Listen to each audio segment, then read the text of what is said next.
I will always have a love for PlayStation, at the very least who they used to be back in the platformer era. So, to celebrate, I decided to scale classic characters from Sony All-Stars, inspired by a video I seen a while back on Smash Brothers. This will be based on the canon of their respective franchises, and I will choose characters in 4 different groups: platformers, shooters, action adventures, and others. Well, let's get started. Jack, the main character of the Jak and Daxter series. He goes from a mute village boy to an edgy hero whose drive is to kill Praxis and save the world from the metalheads and Dark Master. To do this, Jack uses a combination of mythical earth powers, giving him abilities like Time Stop and Energy Blast, as well as powerful guns, and of course, straight hands. In terms of overall destructive capability, he ranges from low-end city block level to high-end planetary, for having powerful weapons like the Nova Gun that basically acts as a small nuke that destroys everything, and defeating a powerful life-wiping weapon. There are also statements of enemies using power that can destroy the world. Sly Cooper from the Sly Cooper series. Sly is from a family of master thieves who have passed down their skills and techniques through generations, chronicled in the Devious Raccoonist. While it's a bit ambiguous, he consistently is shown to be a criminal with a code that only steals from master criminals. Alongside Sly's friends Bentley, a tech-savvy turtle, and Murray, a hippo with a talent for brute force. Sly himself, however, is not particularly strong, like large building level at best, but he makes up for it in Cooper techniques, or his hacks, and his gadgets, which includes teleportation, a music box that puts enemies to sleep, and time manipulation. So, while not powerful, his intelligence, stealth, and abilities make him an incredible threat. Sackboy. Sackboy is the protagonist of the Little Big Planet series. Sackboy relies on manipulating the environment using tools like the Grabinator to lift and throw objects, or the Creainator to launch projectiles like fireballs or water streams. He gains access to specialized power-ups like the Whirl Tool, a boomerang-like gadget and boost that enhances movement with interactions with the world. I never played these games, and honestly, he always came across as a bit of a forced mascot. But honestly, it's not a surprise that he's stronger than he looks, as he has faced characters that are of a planetary level threat, so I put him about mid-level. Spike, the main character from the Ape Escape series, a young boy who is tasked with capturing mischievous monkeys. From what I could find, sadly I never played these games and actually had to rewrite this because I didn't even know he was considered from a platformer video game series. But this guy is pretty strong in hacks. He has a number of gadgets that grant time manipulation, other weapons that paralyzes the enemies and makes himself turn invisible. He can withstand attacks that destroy large and powerful spaceships, and has a mecha that has enough power to shake all of Saturn. So yeah, Little Monkey Boy is pretty strong. Ratchet and Clank from the series Ratchet and Clank. Ratchet is a Lombax, a feline-like alien species renowned for their technological prowess in engineering. Growing up as a mechanic on planet Velden, the then Ratchet, at his peak edginess and angst, meets up with Clank, a small but intelligent robot bro who he travels the universe with, saving galaxies. Together, battling villainous forces, uncovering secrets about Ratchet's lost species, and protecting the fabric of reality itself. In terms of abilities, his weapons grant him control over elements, energy, and time. He can manipulate fire, ice, and poison, summon allies, deploy turrets and barriers. He also has unique weapons like the Groovertron, which forces enemies to dance. He has the Patron Omni-Wrench to open portals. With Clank's help, Ratchet gains time manipulation abilities, allowing him to resist time-altering effects. His weapons have a type of reactive evolution mechanic that makes weapons grow stronger the more he uses them. His armor is fitted with nanotech, which allows for healing and reducing damage. Higher end armor can even reduce damage down to 90%. His speed is also worth noting, as he's capable of reacting to laser fire and even evading ships that traverse galaxies in seconds. Now, his destructive capability. Thanks to his extensive arsenal of weapons and gadgets, his weapons range from stuff like the fusion grenade, a weapon capable of unleashing nuclear-level explosions, to the Rift Ripper, a weapon that generates a many black holes, but nothing compares to the Rhino series, or Rip You a New One, a series of weapons universally recognized as some of the most, if not the most, powerful weapons in existence.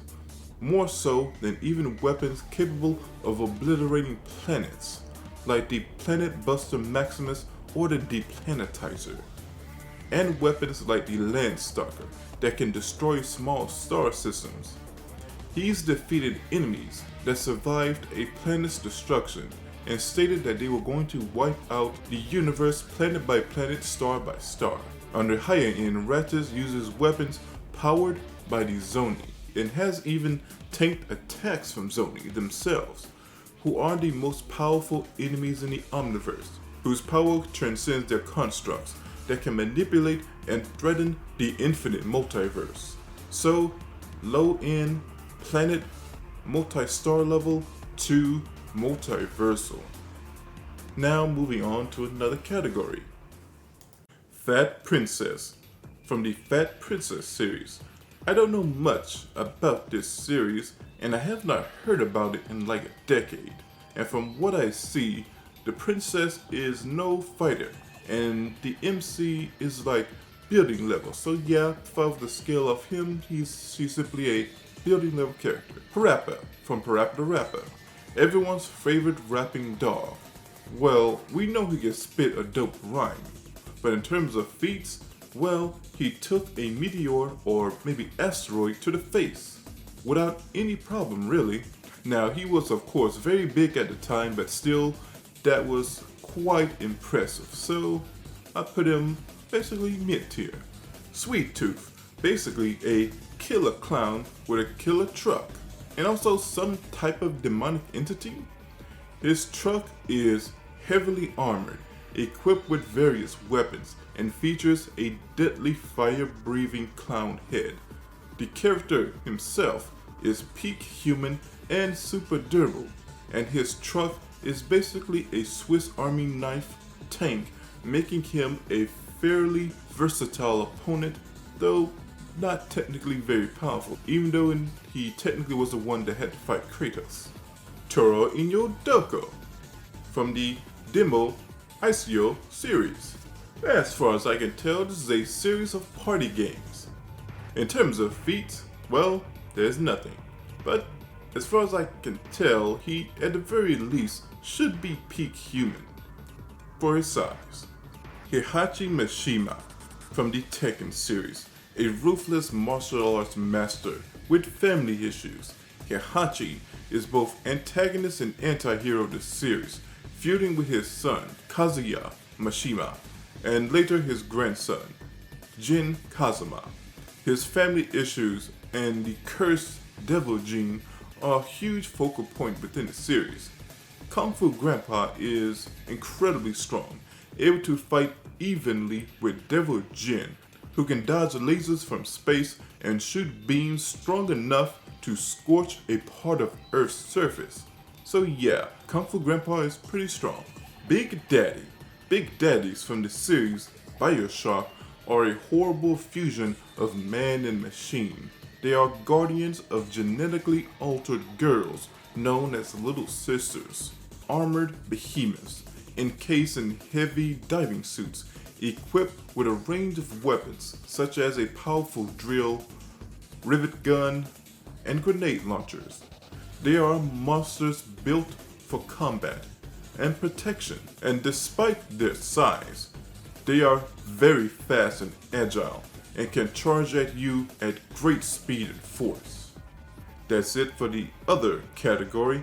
Now moving on to the Shooter Boys. Colonel Malredek, antagonist in Killzone 2, renowned for his technical brilliance, combat prowess, and loyalty. Radek is one of the most formidable opponents during the invasion of Helgon. He is clad in advanced combat armor, and he fights with ranged and close quarters combat via grenades and bladed weapons. His use of cloaking device allows him to strike from the shadows. His abilities allowed him to nearly kill an elite squadron of soldiers. Ultimately, he is an elite gunman with protective armor and tech that puts him well above the common soldier. So, low building level but with skills and technology. Nathan Drake from Uncharted. Nathan has an arsenal of modern weapons. Drake utilizes a wide variety of firearms, explosives, melee weapons, and tools, all while showing an impressive hand-to-hand combat skills. His primary weapons often include pistols like the Para 9, rifles such as the AK-47 and M4, and when the occasion calls for it, RPGs and grenade launchers. And don't let his charm and good looks fool you. His kill count is absurdly high, astronomically high, easily in the thousands. In fact, you literally get an achievement for killing 1,000 enemies, so needless to say, he has a ton of experience in combat. That's it for the Shooter Boys. Now we get into action adventure heroes, starting with Cole McGrath, the protagonist of the infamous series. Cole is a superhuman conduit with the ability to manipulate electricity. His life changes forever when a mysterious package he is delivering triggers a massive explosion in Empire City, killing thousands, but granting him extraordinary powers. Speed, of course, he can dodge lightning-based attacks. In terms of attack potency, well, of course, he started his journey essentially tanking a city-level attack and can fight enemies of similar power level, particularly the Beast, a character strong enough to not only destroy entire cities, but also severely damage the moon itself. So yes, Cole will put a shock to your PlayStation system. Raiden, the cybernetically enhanced protagonist of the Metal Gear series, particularly Rising Revengeance. He is a legendary soldier who, with a new body, has super strength, speed, and combat prowess. He has defeated many cyborgs in Metal Gear raids single-handedly, which can tank missiles. Raiden's high-frequency blade allows him to cut through almost anything. His body grants him incredible durability and stamina as well. He can endure extreme conditions and incredible damage. In terms of pure destructive capability, he's more dangerous than Metal Gear, so at least city level. Noriko, the beautiful redhead from Heavenly Sword. She is a skilled and fearless warrior destined to wield the fabled Heavenly Sword, a weapon of immense power. When her people are threatened by an evil king and his army, Noriko defies her fate, taking up the sword to protect her family and bring justice to her enemies. This character is basically a superhuman warrior but has divine power. Power that may make her comparable to the gods in her universe, but sadly, large building level. Dante from the Devil May Cry reboot. Boy, what a storm this reboot caused. A storm that did not die down till like the release of Devil May Cry 5, which is like almost 5 years old at this point, I think. Anyway, while this version of Dante is like infinitely weaker than the classic Dante, he is overall not weak himself. He is faster than lightning and able to take on large and powerful monsters, defeated Virgil who created a massive explosion with his power much bigger than even the surrounding mountain. What he does almost have in comparison to Dante is hacks. Thanks to his Nephilim heritage, he has regenerative abilities that allow him to recover from injuries. He is capable of letting energy, channeling his demonic energy into objects, enhancing their power, teleportation. Through his devil trigger, he gains an aura that boosts his physical capabilities, granting him time manipulation and gravity manipulation. He can manipulate space and dimensions, attacking beings while they are from another plane of existence. He also has a form of spatial manipulation. So, not Dante, but not bad. And finally, we end the video on the strongest one here, Kratos. Kratos, from the series God of War. He is the God of War, who wields divine power.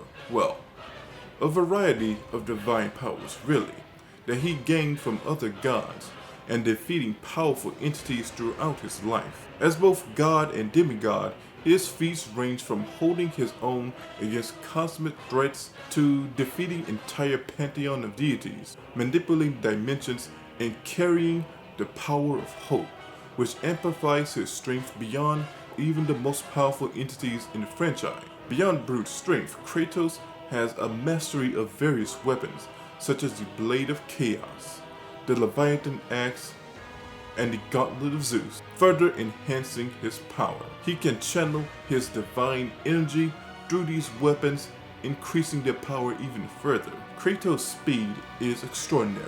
He is capable of moving faster than light, and his attacks can be nearly instantaneous, allowing him to outpace even gods like Zeus and Hermes. His speed is further enhanced when wielding certain weapons, which allow him to fight at a level where his attacks are essentially infinite. One of Kratos' most defining attributes, however, is his sheer willpower. He has broken through numerous obstacles, including withstanding mental and physical torture that would break any man. Kratos' attack potency. He has defeated many enemies who can create massive to potentially universe-sized dimensions, and capable of manipulating the fabric of reality. The power of hope that he possesses amplifies his abilities beyond the scope of most gods and titans. He has consistently been able to defeat beings like Zeus and Thor, whose power could tear apart the entire universe and realms, making him not just one of the most powerful beings in his universe, but one of the most powerful entities in all of gaming. All in all, Kratos' power can be scaled to low-end multiversal to high-end complex multiversal. And with that, bonus round! Crash Bandicoot Island to Universal level. Spyro Classic Planet level. Legend Planet to Multi-Star level. Skylanders Universal. Alloy Large Building level. Dante Classic Complex Multiversal. Sony Spider-Man City Block level. Lara Croft Large Building level. Cloud Strife Multiversal. Well, that's it. Though while I'm sure everyone thinks the placements and scaling is absolutely perfect, just in case, tell me your thoughts in the comments and please like, sub, and hit the bell. Later.